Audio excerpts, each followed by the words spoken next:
नमस्कार, हिमाचल खबरनामा देख रहे हैं आप और मैं हूं आपके साथ दीक्षा शर्मा। सबसे पहले नजर डालते हैं कुछ खास सुर्खियों पर।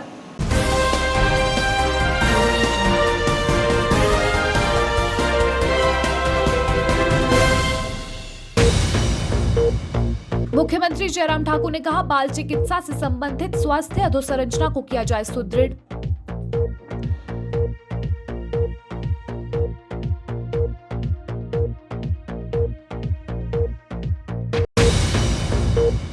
बागवानी मंत्री महेंद्र सिंह ठाकुर ने ट्रायल आधार पर स्वदेशी एंटी हेल गन स्थापित करने के लिए परियोजना बनाने के दिए निर्देश।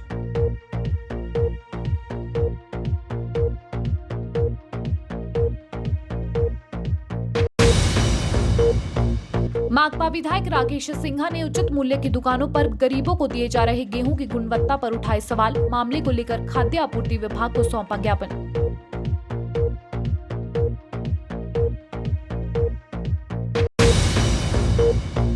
बिलासपुर जिला के नड्डा परिवार द्वारा चलाया जा रहा कोविड मुक्ति अभियान।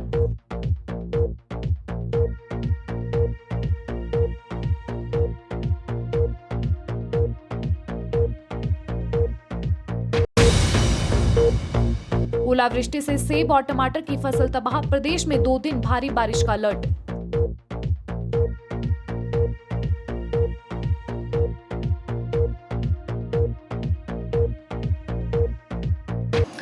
सुर्खियों के बाद अब खबरें विस्तार से।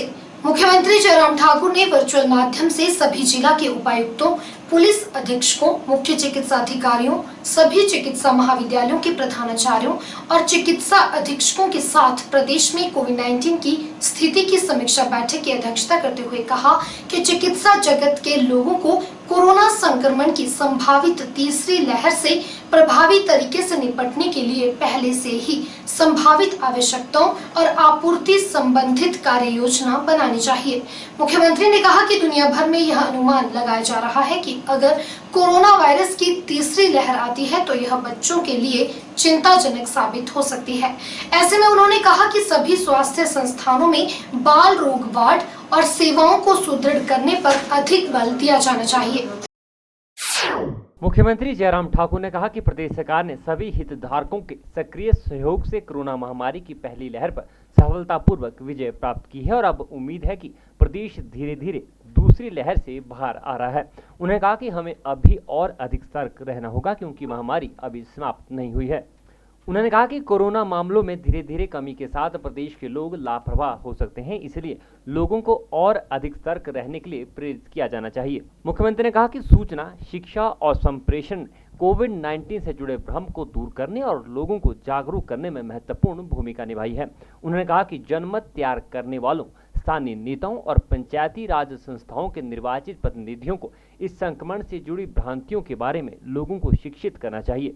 उन्होंने कहा कि जिन कोविड-19 समर्पित अस्पतालों में कोविड मरीज उपचाराधीन नहीं है, उन्हें अन्य बीमारियों के मरीजों की सुविधा के लिए डी नोटिफाई करने के प्रयास करने चाहिए। इसी प्रकार राज्य सरकार द्वारा कोविड-19 के दृष्टिगत लिए गए निजी अस्पतालों को नियोजित करने के प्रयास किए जाने चाहिए। मुख्यमंत्री ने कहा कि अभी भी प्रभावी निगरानी के साथ साथ टेस्टिंग, ट्रेसिंग और ट्रीटमेंट की दोहरी रणनीति अपनाने को प्राथमिकता देनी चाहिए क्योंकि संकट अभी समाप्त नहीं हुआ है।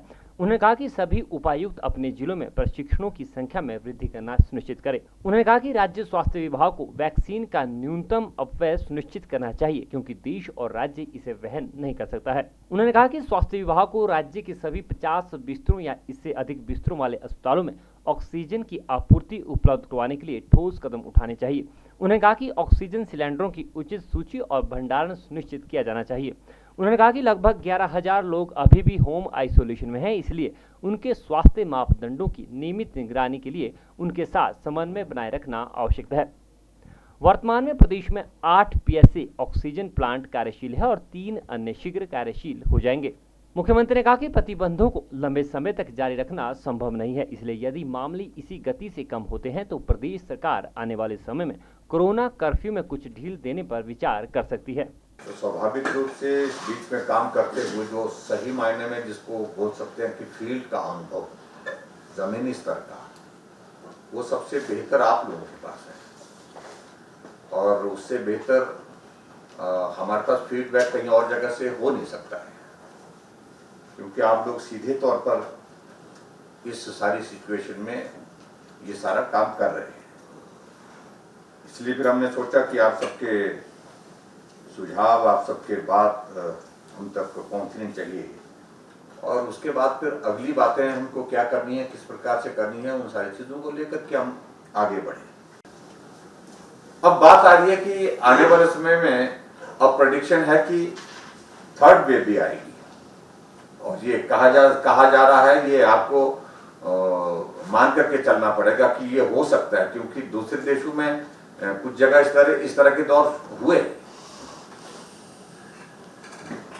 अब की बार हमारे लिए अच्छी चीज एक है कि इस दौरान जो है सेकंड वेव के साथ साथ में वैक्सीनेशन की एक सुविधा हमारे पास उपलब्ध हुई, जिसने बहुत बड़ा एक भरोसा भी दिया, विश्वास भी दिया। विश्वास के साथ साथ में इसने सही मायने में इस संक्रमण को, इस वायरस को रोकने में भी एक बहुत बड़ा कॉन्ट्रीब्यूशन दिया।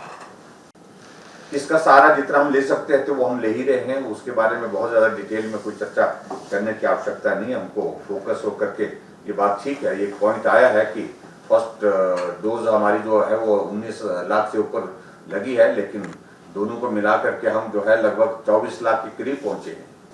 एक मुझे लग रहा है कि अब जो चीजें जहां हम एक तो जो ट्रीटमेंट वाला पार्ट है वो एक है, लेकिन जो संक्रमण जो जिसमें जो है वायरस हमारा फैलता जा रहा है, उस पार्ट पर हमको जो सोचने की जो जरूरत है। पहले जब बहुत ज्यादा फैला हुआ था कोविड, उस वक्त थोड़ा आदमी भी डर रहा था आगे जाने के लिए, बाहर निकलने के लिए, लोगों के बीच में अपनी बात कहने के लिए, चाहे वो पंचायत का चुना हुआ प्रतिनिधि है, प्रधान है, चाहे वो बीडीसी मेंबर है, चाहे वो हमारा हेल्थ केयर वर्कर है, चाहे हमारे सोशल ऑर्गेनाइजेशन है, सब लोगों में थोड़ा ये था और स्वाभाविक रूप से उसमें दिक्कत भी थी।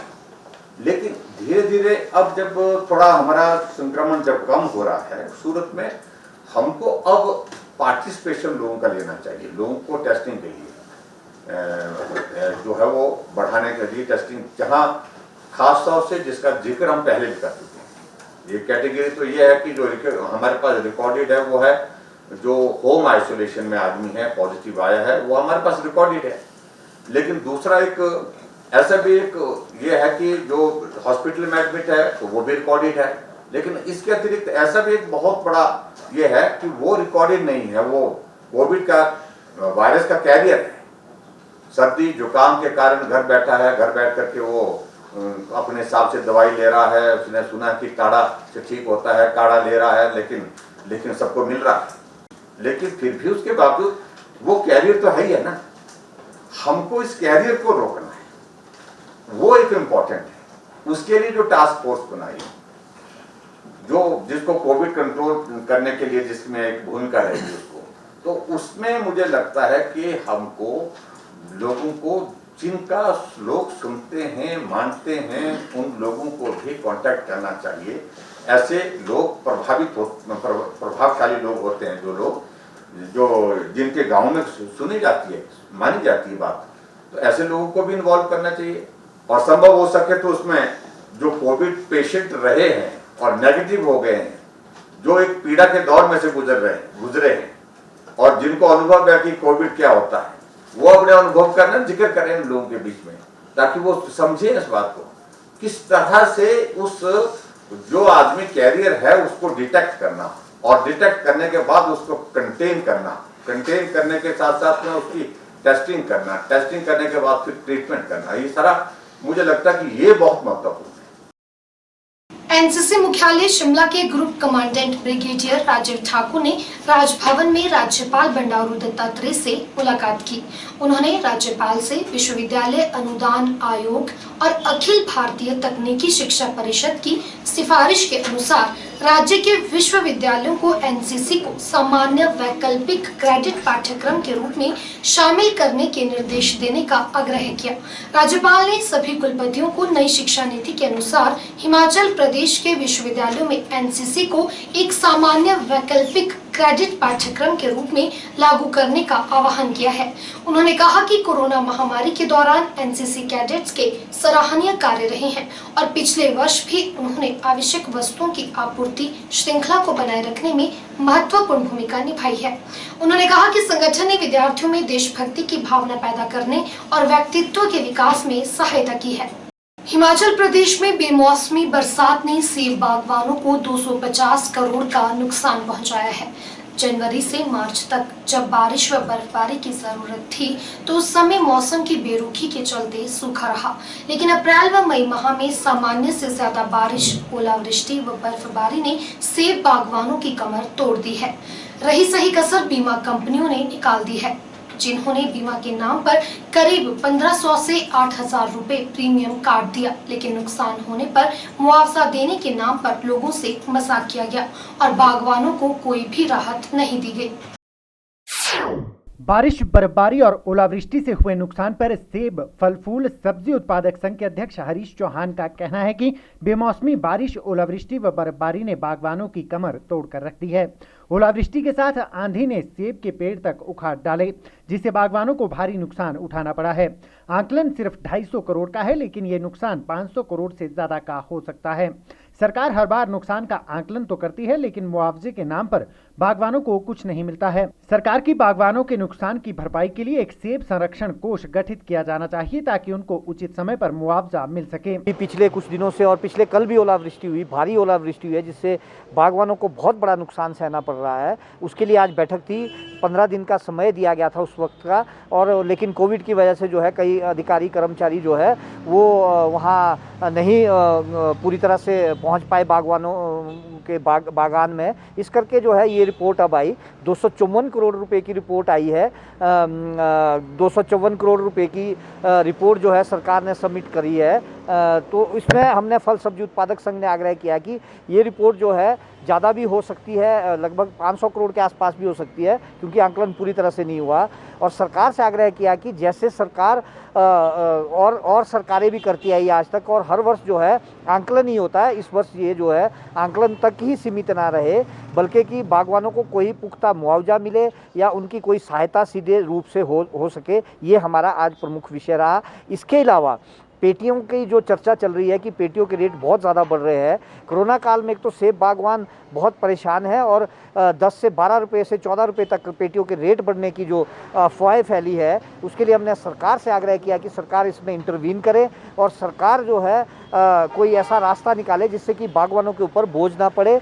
ये एक का वो था। और इसके अलावा हमने एक मांग की है कि क्रेट्स में जो है इस साल ट्रायल के बेसिस पर, जैसे मनाली में क्रेट में सेब बिकता है, ईरान का सेब जो है क्रेट में आता है, अन्य फ्रूट्स जो है पूरे भारतवर्ष में क्रेट्स में आते हैं, उस तरह सेब को भी जो है क्रेट में बेचा जाए। और उसके अलावा जो है ताकि उसमें जो है हम लोगों की एक तो जो खर्चे हैं, दूसरे खर्चे पेटियों के, ट्रेस के, और लेबर का जो खर्चा है, कोविड काल में हमने सीखा है लेबर के लिए कि मुश्किल कैसी होती है, वो भी हमारी सारी चीज़ें बच जाएगी। इसके अलावा एंटी हेल गन के बारे में भी काफ़ी चर्चा हुई है। एंटी हेल गन एक ऐसा डिवाइस है जो ओला को रोकने में प्रतिरोधक माना जा रहा है। उसकी 3 गनें लगी हुई है पहले से ही प्रदेश में, और अन्य 3-4 गनें जो है बागवानों ने अपने पैसे से खरीदी है। अब IIT मुंबई ने जो है एक गन बनाई है जो 8 से 10 लाख रुपए कॉस्ट करेगी। अभी तो ट्रायल बेसिस पे 10-12 गनें लगाना चाह रहे हैं, सरकार से उन्होंने आग्रह किया है। ट्रायल बेसिस पे तो वो महंगी पड़ेगी, 20 से 30 लाख के आसपास पड़ेगी, क्योंकि उसके लिए कर्मचारी भी, उनको इंजीनियर ही चाहिए। इसमें जो है वो गनें हम क्या चाह रहे हैं कि ज़्यादा से ज़्यादा गनें लगाए, मंडी में लगाए, चंबा में लगाए, कुल्लू में लगाए, जिला शिमला में लगाए, और अम्ब्रेला जैसी उसको फैलाए, रेडार से कनेक्ट करे। और यही हम आज हमारा सबसे बड़ा यही मांगे थी। सरकार ने भी हमें आश्वासन दिया है कि इसमें कुछ पुख्ता जो है आगे प्रोग्रेस की जाएगी। उधर बागवानी मंत्री महेंद्र सिंह ठाकुर भी मानते हैं कि इस बार बेमौसमी बरसात, बर्फबारी व ओलावृष्टि से बागवानों को भारी नुकसान हुआ है, जिसका आंकलन 250 करोड़ किया गया है। राज्य सरकार के पास इतना पैसा नहीं है कि वह इसकी भरपाई कर सके, इसलिए केंद्र को आंकलन भेजा जाएगा। बीमा कंपनियों द्वारा बागवानों से ठगी पर महेंद्र सिंह ठाकुर ने कहा कि मामला गंभीर है, इसलिए मामले की जांच के लिए SIT गठित की जाएगी। यदि जरूरी हुआ तो किसी केंद्रीय जांच एजेंसी से मामले की जांच करवाई जाएगी। इस बार चरी जो है बहुत अच्छे दाम से बिक रही है। इस बार प्लम जो है बहुत अच्छे दाम से बिक रहा है। इस बार का सेब अच्छी क्रॉप होने के बावजूद भी आप देखेंगे आने वाले समय में अच्छे दामों पे जो है हमारे बागवानों को इसकी राशि भी प्राप्त होगी। बर्फबारी की वजह से, ओलावृष्टि की वजह से जो नुकसान हुआ है वो रिपोर्ट हमारे पास पहुंची है, जो लगभग 250 करोड़ की है। उसको हम भारत सरकार से भी टेकअप कर रहे हैं, उसको हम कैबिनेट में भी ले जाएंगे। क्या, कहाँ से, कैसे मदद की जा सकती है, उस मदद को करने के लिए हमारा भरपूर प्रयास रहेगा, क्योंकि जो वित्तीय स्थिति आज विश्व की है, हमारे देश की है, हमारे प्रदेश की है, वो किसी से छुपी नहीं है। प्रयास करना, कोशिश करना हमारा काम है। अब कितने उस पर सफल होते हैं वो भविष्य के गर्भ में छुपा हुआ है। प्रदेश में सरकारी राशन की दुकानों में बीपीएल परिवारों को दिए जा रहे गेहूं की गुणवत्ता पर सवाल उठने लगे हैं। राजधानी शिमला के साथ लगते ठियोग विधानसभा क्षेत्र में लोगों को खराब गेहूं दिए जाने का मामला सामने आया है, जिस पर ठियोग हलके से माकपा विधायक राकेश सिंघा ने सवाल उठाए हैं। उन्होंने विभाग से मामले की छानबीन कर गेहूं की गुणवत्ता में सुधार करने की मांग की है। ठियोग से माकपा विधायक राकेश सिंघा ने उचित मूल्य की दुकानों पर गरीबों को दिए जा रहे गेहूं की गुणवत्ता पर सवाल उठाए हैं। इस मामले को लेकर राकेश सिंघा ने खाद्य आपूर्ति विभाग के प्रबंध निदेशक मानसी सहाय ठाकुर से मिलकर उन्हें शिकायत पत्र सौंपा और कार्रवाई की मांग की। मीडिया से मुखातिब राकेश सिंघा ने कहा कि कोविड के इस दौर में प्रदेश के गरीबों को सड़ी हुई गेहूं दी जा रही है। उन्होंने कहा कि हम कोविड महामारी की तीसरी लहर के मुहाने पर खड़े हैं। ऐसे में यदि लोगों को सड़ा हुआ राशन दिया जाएगा तो वे अपना जीवन यापन कैसे करेंगे। सिंघा ने कहा कि भविष्य में ऐसा ना हो, इसके लिए विभाग को मामले की छानबीन करनी चाहिए, जिसका विभाग ने आश्वासन भी दिया है। हम सरकार से उम्मीद करते हैं कि जो लोगों की पीड़ा को समझे और उस पीड़ा को कम करने का प्रयत्न करे। लेकिन ये पिछले दिनों में ठियोग से बहुत सी जगहों से कंप्लेंट आई है और दुर्भाग्य है कि जो कंप्लेंट आई है, मैंने उनसे चाहा कि भी वो थोड़ा लिखित रूप में दे दे जिससे वो सबूत बने।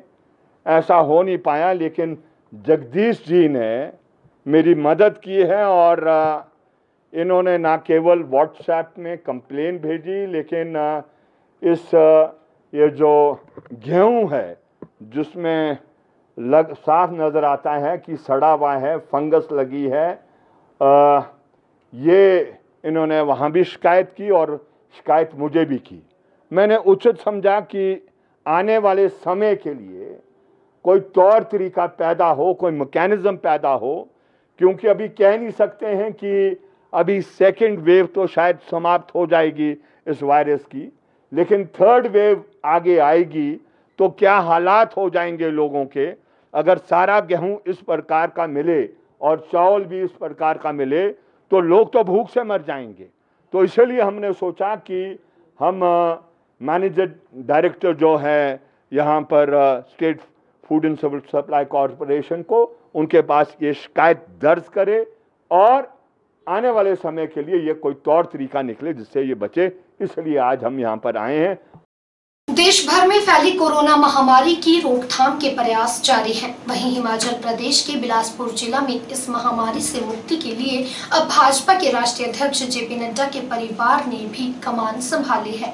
जेपी नड्डा के पुत्र हरीश नड्डा ने जहां अब सक्रिय राजनीति में भी अपना कदम रख दिया है, तो वहीं अब वह अपने परिवार की परंपरा को निभाते हुए समाज सेवा में भी अपना पूरा योगदान दे रहे हैं। सेवा भाव को समर्पित नड्डा परिवार ने कोविड मुक्ति अभियान के तहत पूरे बिलासपुर जिला के लिए कोविड सुरक्षा सामग्री उपलब्ध करवाई है। विजयपुर स्थित नड्डा आवास में आयोजित एक शादी समारोह में कोविड सुरक्षा सामग्री का वितरण हरीश नड्डा ने किया। इस अवसर पर बिलासपुर जिला के तीनों विधायकों सहित पूर्व विधायक ने यह सामग्री प्राप्त की। भाजपा के राष्ट्रीय अध्यक्ष जेपी नड्डा के बेटे हरीश नड्डा ने कहा कि देश को इस समय एकजुट होकर कार्य करने की जरूरत है और इसी भावना से हम भी देश के साथ खड़े हैं। उन्होंने कहा कि उनके परिवार द्वारा कृष्णा उत्कर्ष संस्था के सौजन्य से हर वर्ष स्वास्थ्य शिविर भी लगाए जाते रहे हैं, जिससे बिलासपुर जिला के लोगों को स्वास्थ्य लाभ पहुंचा है और अब भी उनका परिवार इस मुसीबत में बिलासपुर जिला के लोगों के साथ खड़ा हुआ है। हरीश नड्डा ने कहा कि कोविड मुक्ति अभियान जन सहभागिता से ही संभव है, लिहाजा लोग कोरोना के नियमों का पालन करते हुए इस अभियान में अपना सहयोग दें। उन्होंने बताया कि उनकी माता डॉक्टर मल्लिका नड्डा के दिल्ली में व्यस्त होने के कारण उन्हें यह जिम्मेदारी मिली है, जिसको वह पूरी तरह से निभाने का प्रयास करेंगे। वहीं हरीश नड्डा की माता डॉक्टर मल्लिका नड्डा ने दिल्ली से वीडियो कॉन्फ्रेंसिंग के माध्यम से पूरे कार्यक्रम की जानकारी ली और विश्वास जताया कि कोविड मुक्ति अभियान में सबके प्रयास कामयाब होंगे। बता दें कि नड्डा परिवार की ओर से स्थापित सामाजिक संस्थाएं चेतना संस्था और कृष्णा उत्कर्ष संस्थान बिलासपुर जिला में समाज सेवा के क्षेत्र में सक्रियता से कार्य कर रही है, जिसकी संस्थापिका भी भाजपा के राष्ट्रीय अध्यक्ष की धर्मपत्नी डॉक्टर मल्लिका नड्डा है और कोविड मुक्ति अभियान भी उनकी प्रेरणा से चलाया जा रहा है। सेवा ही संगठन के नारे को मूल मंत्र मानते हुए मैंने अपने निजी प्रयासों से और अपने माता पिता से प्रोत्साहन लेते हुए कुछ कोविड सामग्री का वितरण का कार्यक्रम आज से शुरू किया है। मैं आपको संक्षेप में बताना चाहूँगा कि सामग्री में हमारे पास क्या क्या है। इसमें हमारे पास 10 ऑक्सीजन कॉन्सेंट्रेटर हैं, 1 लाख फेस कवर्स हैं, जिसमें से 50,000 N95 हैं और 1 लाख 3 लेड मास्क हैं, 50,000 फेस शील्ड्स हैं, 50,000 सर्जिकल ग्लव्स हैं, 20,000 सैनिटाइज़र्स हैं, रैपिड टेस्टिंग किट्स 10,000 हैं, पल्स ऑक्सीमीटर्स 1500 हैं और ऑक्सीजन मास्क हमारे पास 200 हैं। इन सब चीज़ों का वितरण आज से शुरू होगा और अगले 7 दिनों में इस वितरण को किया जाएगा। इसमें हम भारतीय जनता पार्टी के कार्यकर्ताओं के माध्यम से ये वितरण करेंगे। आज सारे जो विधानसभा के प्रतिनिधि हैं उनके माध्यम से आज का वितरण शुरू किया। सभी यहाँ की लोकप्रिय विधायक और नैना देवी से श्री रणधीर जी यहाँ पे आए थे आज और उनको सामग्री वितरण यहाँ से प्रारंभ की। भारतीय जनता युवा मोर्चा के माध्यम से हम बूथ स्तर तक जाने का प्रयास करेंगे। कोरोना महामारी पर नियंत्रण पाने के लिए सरकार व स्वास्थ्य विभाग द्वारा वैक्सीनेशन का कार्य जोरों पर किया जा रहा है। जगह जगह पर इस अभियान के तहत टीकाकरण शिविर लगाए जा रहे हैं। इसी के चलते चंबा जिला कोर्ट कॉम्प्लेक्स में जिला विधिक सेवा प्राधिकरण चंबा की ओर से कोविड टीकाकरण कार्यक्रम का आयोजन किया गया। इस दौरान जिला एवं सत्र न्यायाधीश राजेश तोमर और चेयरमैन जिला विधिक सेवा प्राधिकरण चंबा द्वारा लोगों को वैक्सीनेशन के लिए भी जागरूक किया गया। गौर हो कि सरकार द्वारा न्यायालय के सभी अधिकारियों व कर्मचारियों को फ्रंटलाइन वर्कर्स घोषित करने के बाद इस तरह से वैक्सीनेशन का कार्यक्रम कोर्ट में ही आयोजित किया गया। जिला एवं सत्र न्यायाधीश चंबा राजेश तोमर ने बताया कि चंबा कोर्ट कॉम्प्लेक्स में न्यायालय के सभी अधिवक्ताओं, अधिकारियों व कर्मचारियों का टीकाकरण किया गया। उन्होंने कहा कि सरकार द्वारा न्यायालय के सभी अधिकारियों और कर्मचारियों को फ्रंट लाइन वर्कर्स घोषित किया गया है, इसलिए उन्होंने कोर्ट कॉम्प्लेक्स में ही टीकाकरण कैंप का आयोजन करवाया है। उन्होंने कहा कि पिछले 1.5 साल से जिस तरह से न्यायालय में मामलों के फैसले अटके हुए हैं, अगर न्यायालय के सभी लोग वैक्सीनेशन से सुरक्षित होंगे तो वह कार्य करने में सक्षम होंगे। उन्होंने कहा कि वह पूरी कोशिश करेंगे कि सभी लोग अपना टीकाकरण करवाएं और कोरोना महामारी से सुरक्षित रहें। उन्होंने लोगों से भी आग्रह किया है कि सभी लोग यह टीका लगवाएं ताकि इस कोरोना की चेन को तोड़ा जा सके। इस अवसर पर हम जिला विधिक सेवा समिति चंबा के ओर से, जिसमें पंकज गुप्ता जी हमारे सेक्रेटरी हैं, हम दोनों ने बैठकर ये निर्णय लिया कि जो वैक्सीनेशन का इतना मास प्रोग्राम चला है तो क्यों ना हम इसको अपने कोर्ट कॉम्प्लेक्स में ही ना लगाया जाए, क्योंकि गवर्नमेंट के नोटिफिकेशंस के अनुसार हमारे जितने भी वकील साहिबान हैं, कोर्ट का स्टाफ है और हमारे प्रिजाइडिंग ऑफिसर्स हैं, सबको जो है फ्रंट लाइन वर्कर बना दिया गया है, उनको डिक्लेयर कर दिया गया है। तो इसी उपलक्ष्य में हमने आज ये कैंप का आयोजन किया है, जिसमें हमें हमारे चंबा में जिला कोर्ट में वकील साहिबान प्रैक्टिस कर रहे हैं और जो हमारे कर्मचारी हैं उन सबको आज यहाँ पर टीकाकरण लगाया जा रहा है। हम अपने स्टाफ से और वकील साहिबान को से सबका धन्यवाद करना चाहता हूँ मैं, स्पेशली पंकज गुप्ता जी का, जिन्होंने इस प्रोग्राम को सफल बनाने में अपना पूरा सहयोग दिया है। और दूसरा धन्यवाद मैं करना चाहूँगा हेल्थ डिपार्टमेंट का, जिन्होंने हमारे कहे अनुसार हमारे रिक्वेस्ट को मानते हुए उन्होंने इस प्रोग्राम को यहाँ पे ऑर्गेनाइज करने का फैसला लिया है। और तीसरा, मैं अपने स्टाफ, एडवोकेट और सबका भी धन्यवादी हूँ, क्योंकि वो इसमें देख रहा हूँ बाहर के वो सब इसमें बढ़ चढ़ कर हिस्सा ले रहे हैं। और हमारी उम्मीद है कि हम 100% वैक्सीनेशन अपने कोर्ट कम्प्लेक्स और उसके आसपास जितने भी कर्मचारी हैं करवाई जाए, ताकि लोगों को न्याय मिलने में कोई देरी ना हो। क्योंकि हमारे कोर्ट कचहरी में पिछले 2 साल से जो मामले लंबित पड़े हैं, उसमें अगर हम पूरी तरह से वैक्सीनाइज्ड होंगे, हम पूरी तरह से सुरक्षित होंगे, तो हम अपना काम को अच्छी तरह से करने में और सक्षम होंगे। कोरोना संक्रमण की चेन को तोड़ने के लिए प्रदेश सरकार द्वारा राज्य में लगाई गई बंदिशों का असर कुछ हद तक देखने को मिला है। बात यदि प्रदेश के सबसे बड़े चिकित्सा संस्थान आईजीएमसी की करें तो यहां अब केवल 175 कोरोना संक्रमित मरीज, जबकि ब्लैक फंगस के 7 मरीज उपचाराधीन हैं। वहीं आईजीएमसी प्रशासन की माने तो अगर प्रदेश में कोरोना की तीसरी लहर प्रवेश करती है तो उससे निपटने के लिए भी अस्पताल प्रशासन पूरी तरह तैयार है और हॉस्पिटल में व्यवस्थाओं में सुधार लाया जा रहा है। आईजीएमसी के वरिष्ठ चिकित्सक डॉक्टर राहुल गुप्ता ने कहा कि कोरोना संक्रमण के मामलों में कोरोना कर्फ्यू के कारण ही कमी आई है, जबकि ये कमी लोगों के व्यवहार के कारण नहीं आई है। उन्होंने कहा कि आईजीएमसी प्रशासन की कोरोना की दूसरी लहर से निपटने के लिए पूरी तैयारियां थी। वहीं अब तीसरी लहर से निपटने के लिए भी स्वास्थ्य सुविधाओं को और सुदृढ़ किया जा रहा है। इसके साथ ही उन्होंने लोगों से अपील की है कि सुरक्षा मानकों का पूरी तरह से पालन करें और भीड़ भाड़ वाली जगहों पर न जाएं। जो कोविड की दूसरी लहर है, इसमें जो मैक्सिमम हमारे पास पेशेंट रहे हैं वो 290 के आसपास रहे हैं। और इस वक्त भी हमारे पास 175 के लगभग जो केसेस हैं वो एडमिटेड है कोविड के। और साथ में जो है वो ब्लैक फंगस के 7 केसेस उपचाराधीन है हमारे पास। और जो तैयारियां तो हम थर्ड वेव की भी कर रहे हैं। और जो सेकेंड वेव था, सेकेंड वेव में 335 बिस्तर की हमने व्यवस्था जो थी पेशेंट्स के लिए की थी, और वो जो थी वो सफिशिएंट तो पाई गई। और लोगों से आग्रह है कि अभी जो केसेस कम हुए हैं ये केसेस अभी तक लोगों के व्यवहार के कारण कम नहीं हुए हैं। ये बेसिकली जो सरकार द्वारा कोरोना कर्फ्यू लगाया गया था उसका इफेक्ट है कि ये केसेस की संख्या जो है कम हो गई।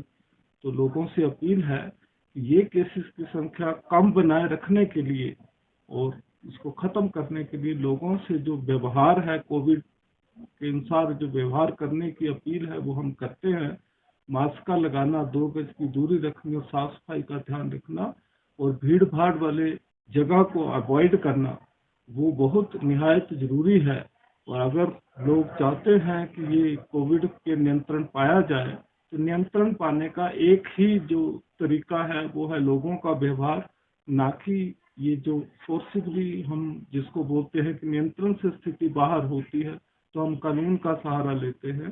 तो लोगों से अपील है कि अगर आप चाहते हैं कि आर्थिकी जो है लोगों की रोजी रोटी भी चली रहे और ये कोरोना भी नियंत्रण में रहे, तो आपको जो मास्क का लगाना, 2 गज की दूरी रखना, साफ सफाई रखना, भीड़ भाड़ से परहेज करना और इकट्ठे एक जगह पे नहीं होना वो बहुत जरूरी है।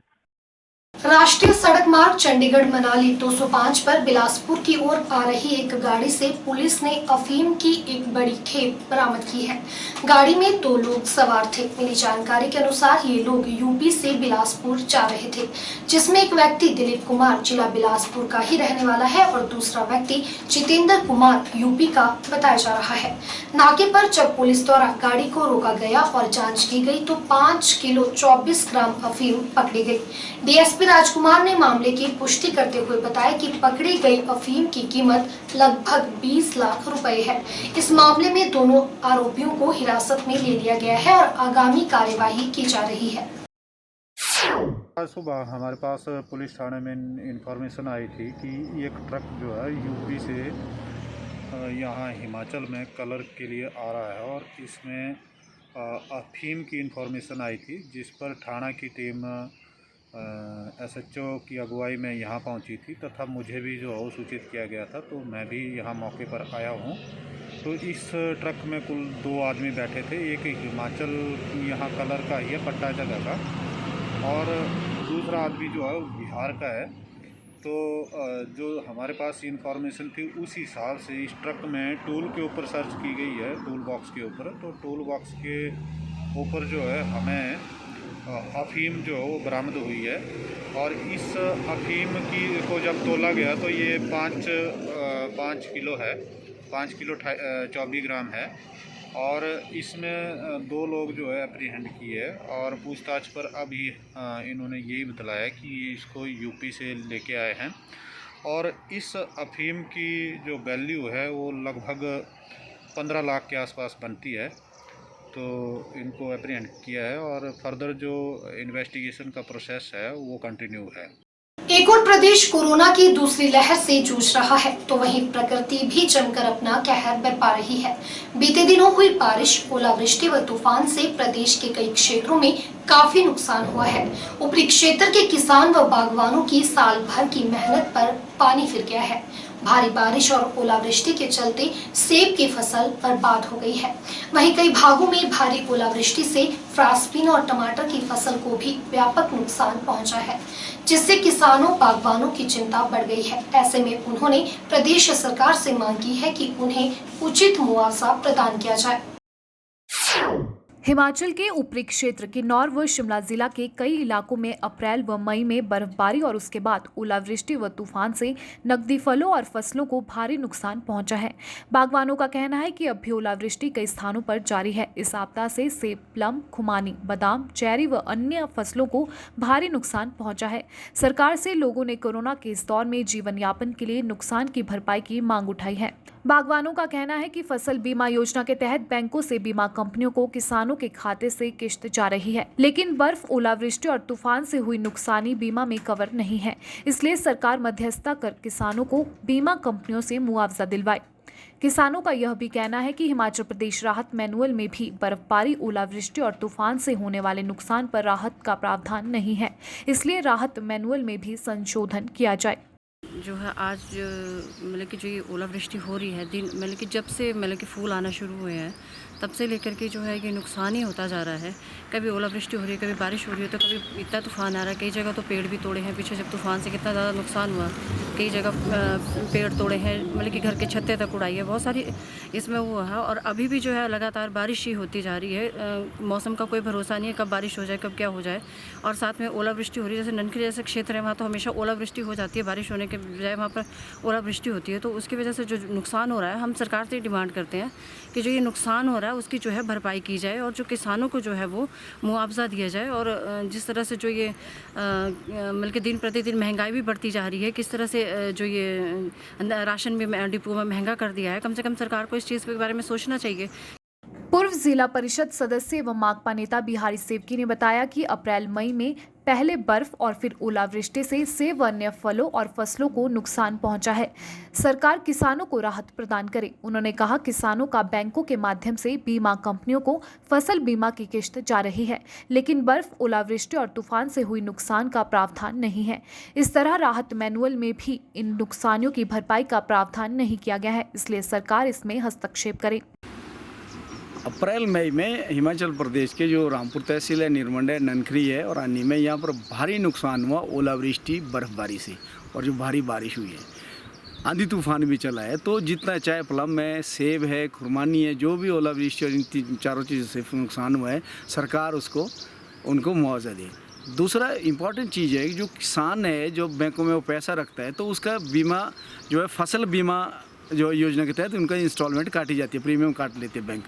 लेकिन इसमें ये चीज़ें है ही नहीं है। भारी बारिश हो, ओला से हो या बर्फबारी से, उसमें प्रावधान ही नहीं है कि भाई इस नुकसान का भी किसानों को जो है वो कंपनसेशन देगी कंपनियां। तो एक तो सरकार से ही डिमांड है कि भाई ये जो है अमेंड करे और कंपेल करे जो कंपनियां हैं उसको मुआवजा देने के लिए जिन्होंने बीमा कर रखा है।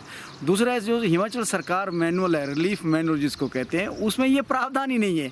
जो ये ओला है, स्टॉर्म है या फिर बर्फबारी है, भारी बारिश हुई है, उससे जो फसलों को नुकसान होता है, चाहे फल है या बाकी फसलें, उसमें भी प्रावधान नहीं है। तो प्रदेश सरकार उसमें अमेंड करे और किसानों को इसका लाभ मिलना चाहिए, जो कंपनसेशन करे सरकार। ये हमारा सरकार से डिमांड है।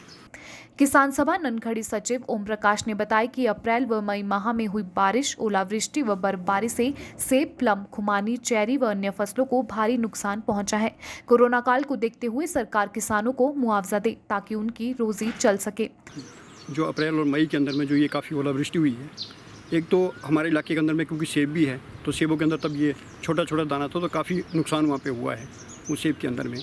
और उसी के साथ ही क्योंकि बहुत बड़े इलाके के अंदर में ननखरी के अंदर में पूरे ननखरी के साथ वाले इलाके में वहाँ चेरी की फसल लगभग तैयार फसल थी, जिसमें 65 से 70% जो फसल है वो बर्बाद हुई है उन इलाकों के अंदर में। और लगातार ये जो तूफ़ान है, ये जो ओलावृष्टि है, ये लगातार चल रही है उन इलाकों के अंदर में। अभी कल भी बारिश हुई है और निचले इलाकों में खास करके जिन इलाकों से मैं आता हूँ उस इलाके के अंदर में तो अभी जो ये पलम की और जो ये खुमानी की फसलें थी ये बर्बाद हुई है। कल भी ये बर्बाद हुई है। कल की बारिश में भी काफ़ी वो पेड़ उन्होंने साफ झाड़े हैं वो पेड़ उस इलाके में। काफ़ी तेज़ कल बारिश आई है, तूफान आया काफ़ी तेज़ और बादल फटने जैसी स्थितियाँ वहाँ हुई है। इतनी तेज़ बारिश वहाँ पे हुई है। कोरोना संक्रमण की दूसरी लहर भले ही लाखों लोगों की जान ले चुकी है, लाखों लोग संक्रमण की चपेट में आ चुके हैं, बावजूद इसके कुछ लापरवाह लोग अब भी सबक नहीं ले रहे हैं और खुद के साथ साथ दूसरों की जिंदगी को भी खतरे में डाल रहे हैं।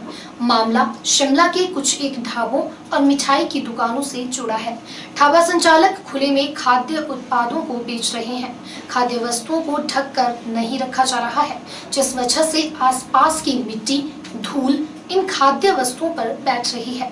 कोरोना काल में भले ही सरकार और प्रशासन द्वारा लोगों को कोविड से बचाव को लेकर मास्क पहनने, 2 गज की दूरी का पालन करने और स्वच्छता का विशेष ख्याल रखने को लेकर हर स्तर पर जागरूक किया जा रहा है। नियमों की उल्लंघना करने पर कार्यवाही भी अमल में लाई जा रही है, लेकिन कुछ बेपरवाह लोग खुलेआम लोगों की सेहत के साथ खिलवाड़ कर रहे हैं। कांगड़ा के बैजनाथ में एक बड़ी ही हैरत में डाल देने वाला मामला सामने आया है। बता दें कि कोरोना काल में कई सरकारी, गैर सरकारी संस्थाएं frontline warriors, corona warriors, health workers के लिए कुछ न कुछ राहत सामग्री भेंट कर रही हैं। मगर बैजनाथ में उस वक्त स्थिति ऊहापोह जैसी हो गई जब कांगड़ा के मुख्य चिकित्सा अधिकारी डॉक्टर गुरदर्शन गुप्ता की मौजूदगी में शक्ति नाम की एक गैर सरकारी संस्था ने बैजनाथ की आशा वर्कर को सीएमओ के माध्यम से जीवन रक्षक किटें वितरित की। आशा वर्कर्स की ओर से जब उन किटों को खोला गया तो जो वाकया सामने आया उसे वहां मौजूद तमाम लोगों के पैरों तले जमीन ही खिसक गई। दरअसल एनजीओ की ओर से जो किटें आवंटित की गई उनमें डाले गए सर्जिकल हैंड ग्लव्स रक्त से सने हुए थे। रक्त से सने हुए हैंड ग्लव्स को देखने के बाद उन्होंने इसकी सूचना तुरंत स्वास्थ्य विभाग के अधिकारियों को दी। इसी दौरान ये बात मुख्य चिकित्सा अधिकारी डॉक्टर गुरदर्शन गुप्ता तक भी पहुंच गई। उन्होंने तुरंत इस बात पर संज्ञान लेते हुए गैर सरकारी संस्था को इस बाबत जानकारी दी और इस बारे में स्थिति स्पष्ट करने को कहा। फिलहाल सीएमओ डॉक्टर गुरदर्शन गुप्ता ने इस मुद्दे पर बड़े ही हल्के अंदाज में जवाब देते हुए कहा कि जहां भी खामी नजर आएगी वहां एनजीओ अपने स्तर पर कार्यवाही करेगी। विभाग का इससे कोई भी लेना देना नहीं है। जितनी आशा वर्कर्स को वो किट्स दी गई, एक तो जो एक स्वयं सेवी संस्था द्वारा वो किट्स दी गई, उसमें से 1-2 डिब्बों में कुछ स्पाइल्ड ग्लव्स रिपोर्ट हुए थे। हमने उस मामले को उस संस्था के साथ उठाया। उन्होंने उन ग्लव्स के पूरे लॉट को जो है वो वापस ले लिया है और वायदा किया है कि वो उसको रिप्लेस कर दें। ये जो है मामला जो है जिस डीलर ने वो सप्लाई किए उसके और संस्था के बीच में है। हमने उनसे मामला उठाया and they had promised us to replace all those gloves. प्रदेश सरकार ने कोविड-19 की दूसरी लहर के बीच लगाई बंदिशों में भले ही सभी व्यापारिक प्रतिष्ठानों को 5 घंटे तक खोलने की छूट दी है, लेकिन परिवहन सेवाएं शुरू न होने से लोग बाजार का रुख नहीं कर पा रहे हैं। ऐसे में दुकानदारों को ग्राहक न मिलने से उनकी आमदनी भी न के बराबर हो रही है। दुकानदारों का कहना है कि सरकार द्वारा दुकानें तो खोल दी गई हैं, लेकिन जब लोग ही बाजार नहीं आ सकेंगे तो ऐसे में दुकानें खोलने का क्या फायदा। दुकानदारों का कहना है कि दिन भर कमाई न होने से उन्हें घर चलाना भी मुश्किल हो चला है। ऐसे में उन्होंने सरकार से मांग की है कि परिवहन सेवाओं को शुरू किया जाए ताकि लोग बाजार आ सके। प्रदेश सरकार द्वारा दुकानों को 5 घंटे खोलने की छूट दी गई है। राजधानी शिमला की बात करें तो सुबह 9 बजे से दोपहर 2 बजे तक सभी व्यापारिक प्रतिष्ठान खुल रहे हैं, लेकिन ग्राहक न होने से दुकानदार मायूस बैठे हैं। दुकानदारों का कहना है कि सरकार ने बाजार तो खोल दिए हैं, लेकिन परिवहन सेवाएं अभी तक बंद हैं, जिस कारण लोग बाजार नहीं पहुंच रहे हैं। यहाँ पे हमें छूट दी है 5 घंटे की, 9 से 2 बजे तक दिन का टाइम रखा है। तो इसमें आप देख ही रहे हैं, ऐसे ट्रांसपोर्टेशन जब तक नहीं चलेगी तब तक काम दुकान पे बिल्कुल भी नहीं होगा। आप देख रहे हैं मार्केटें बिल्कुल खाली है, तो अभी कोई कस्टमर है नहीं मार्केट में।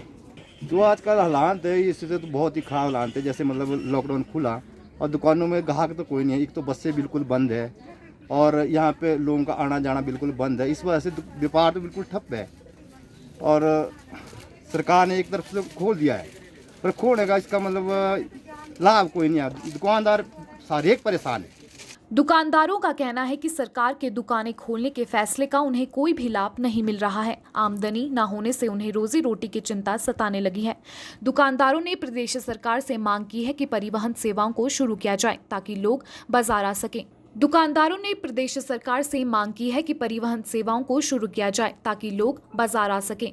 वहीं दुकानदारों ने सरकार से दुकान खोलने की समय अवधि को भी 10 बजे से शाम 5 बजे तक बढ़ाने की मांग की है। थोड़ा बहुत ट्रांसपोर्ट भी खोलना चाहिए था, तो क्योंकि बाहर से लोग आएगा कोई तभी कुछ खरीदेगा ना। ऐसे खोल के तो हम बेले बैठे हुए हैं, नहीं कोई बोनी है नहीं कोई कुछ है, बस परेशान है और क्या, टेंशन में जी रहे हैं। बाकी सरकार को चाहिए कि जो हम गरीब तबका है, रोज़ कमाना है रोज़ खाना है, तो इनके लिए कुछ सहायता होनी चाहिए।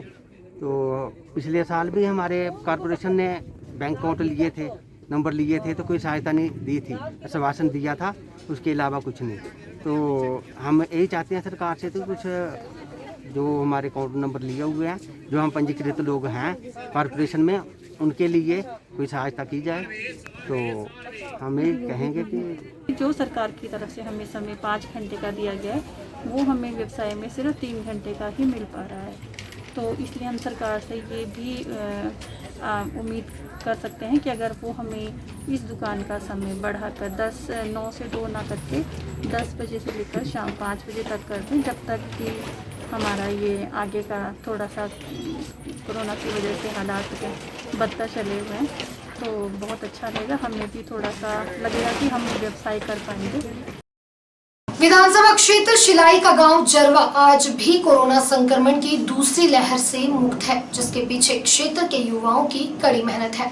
स्थानीय युवा गांव को जहां समय समय पर सैनिटाइज कर रहे हैं, तो वहीं स्थानीय लोगों से उनके स्वास्थ्य से संबंधित जानकारी भी ली जा रही है।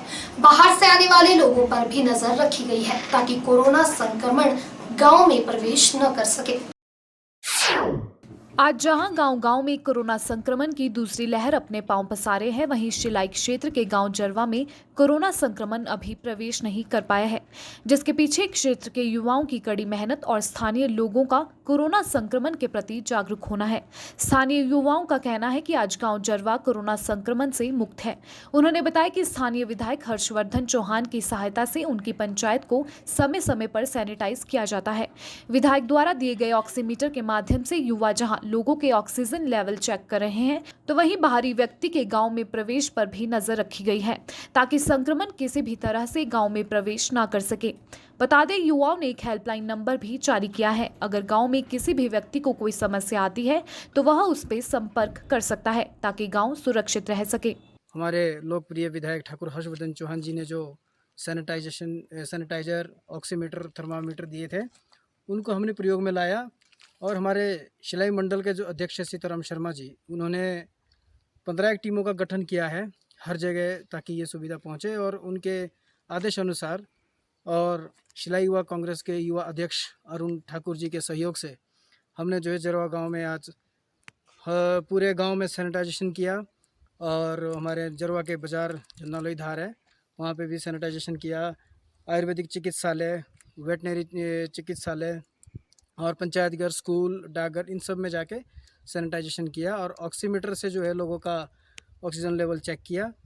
और आगे भी सभी प्रकार की जो है हम मदद के लिए हेल्पलाइन नंबर जारी किए हैं और सबको जो हर संभव मदद का भरोसा दिया है। कोरोना महामारी महामारी के चलते संकट के इस दौर में जहां अपने ही अपनों से दूर हो रहे हैं, वहीं कुछ लोग सेवा भाव से मदद के लिए हाथ आगे बढ़ा रहे हैं। स्वयंसेवी संस्था सदैव भी कोरोना की दूसरी लहर के बीच जहां कोरोना संक्रमितों के घर द्वार तक खाना पहुंचा रही है, वहीं लोगों को ऑक्सीजन कंसंट्रेटर उपलब्ध करवाने के साथ साथ संस्था द्वारा रक्तदान शिविरों का भी आयोजन किया जा रहा है। संस्था के अध्यक्ष शुभांकर सूद ने कहा कि उनकी संस्था पिछले वर्ष से अभी तक करीबन 8 मर्तबा रक्तदान शिविरों का आयोजन कर चुकी है। उन्होंने बताया कि सदैव संस्था ने सोशल मीडिया पर एक ग्रुप भी बनाया है, जिसमें उनके साथ कई अन्य संस्थाएं भी जुड़ी हैं, जो जरूरतमंदों की सहायता करने के लिए अपने अपने स्तर पर प्रयास कर रही हैं। हम पिछले 3 साल से एक व्हाट्सएप पे और फेसबुक पे ग्रुप चलाते हैं जो लोगों को फ्रेश प्रोड्यूस प्रोवाइड करता है इमरजेंसी में। जब कभी भी आईजीएमसी में, रिपन में, केएनएच में या हिमाचल में कहीं भी, टांडा हॉस्पिटल है, कहीं भी रक्त की कोई कमी आती है या किसी को इमरजेंसी में ब्लड चाहिए, तो हमारे उस ग्रुप में पोस्ट किया जाता है। जो भी उस समय सक्षम हो कि हाँ जी हम डोनेट कर सकते हैं ब्लड जाके, वो बंदा खुद ही ऑटोमेटिकली हमारे व्हाट्सएप ग्रुप पर लिख देता है कि सर मैं जा रहा हूँ इस केस के लिए। हम सभी देखते हैं समय समय पे हमारे जितने भी ब्लड बैंक हैं यहाँ पे कुछ एक कमी रहती है। तो कोरोना काल के बाद जब हमारा पहला लॉकडाउन हुआ था, तब से लेके अभी तक हम 7 से 8 ब्लड कैंप्स भी कर चुके हैं शिमला ज़िला में, जिसमें हमने कभी 50 यूनिट इकट्ठा किया है, कभी 25 यूनिट इकट्ठा किया है। और जैसा हम जानते हैं कि आज की जो वैश्विक महामारी कोरोना, इसको देखते हुए काफ़ी लोगों को अभी दिक्कतें आई हैं। इसके संदर्भ में हमने कोविड सपोर्ट हिमाचल के नाम से एक व्हाट्सएप ग्रुप बनाया था, जिसमें ऑल ओवर हिमाचल से हमारे साथ लोग और अन्य संस्थाएं जुड़ी थी। उसमें जितनी भी छोटी रिक्वायरमेंट आती थी, किसी को ऑक्सीजन कॉन्सेंट्रेटर चाहिए, किसी को ऑक्सीजन सिलेंडर चाहिए, किसी को मास्क चाहिए। हमारे पास एक दिक्कत आई थी कि ऑक्सीजन के मास्क नहीं मिल पा रहे थे शिमला में या हिमाचल में। तो छोटी छोटी चीज़ें होती है जो पीछे छूट जाती है। हमने एक चीज़ और नोटिस की कि पूरी की पूरी फैमिली आइसोलेशन में है, तो कोई भी उनमें से कोई अगर यंगस्टर भी है तो घर से बाहर नहीं जा पा रहा था छोटा सा भी सामान लेने के लिए। कोई हमें सब्जी चाहिए, कोई राशन चाहिए, कोई मेडिसिन चाहिए, ऑक्सीमीटर चाहिए, कुछ भी है। तो इन सब को हमने देखते हुए हमने एक वॉलंटियर्स की टीम अपनी बनाई है। शिमला में हमने काम किया है, सोलन में काम किया, हमीरपुर, मंडी, जितने भी जिलों की बात करें हिमाचल में, हमने सभी तरफ काम किया है हमारे वॉलंटियर्स ने। बात करें मौसम की तो प्रदेश में 5 जून तक मौसम खराब रहेगा। वहीं मौसम विज्ञान केंद्र शिमला द्वारा हिमाचल के कई इलाकों में 2 जून तक येलो अलर्ट भी जारी किया गया है। इस दौरान प्रदेश के कई क्षेत्रों में बारिश, ओलावृष्टि के साथ तेज हवाएं चलने की संभावना है। मंगलवार दोपहर भी राजधानी शिमला में बादल जमकर बरसे, जिससे तापमान में गिरावट दर्ज की गई है। वहीं ऊंचाई वाले क्षेत्रों में 5 जून तक बारिश व हल्की बर्फबारी का भी पूर्वानुमान है। हाँ, अभी आज लास्ट जो 24 आवर्स थे इसमें आइसोलेटेड प्लेस से बारिश हुई है। आज शिमला सिटी में भी बारिश हुई और साथ में ओलावृष्टि भी हुई है। जो WD है इसका इफेक्ट आज और कल ज़्यादा रहेगा।